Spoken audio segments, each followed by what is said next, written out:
In this video, I will show how to find the most common number in a list in Excel. So we have this list and we need to find out a common number.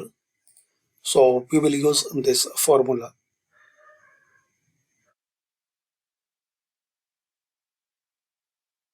Equal mod. Now select this mod. Now select your list.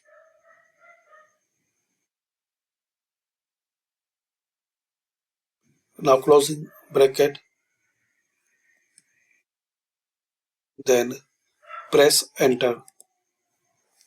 So we will get this answer. Thanks for watching.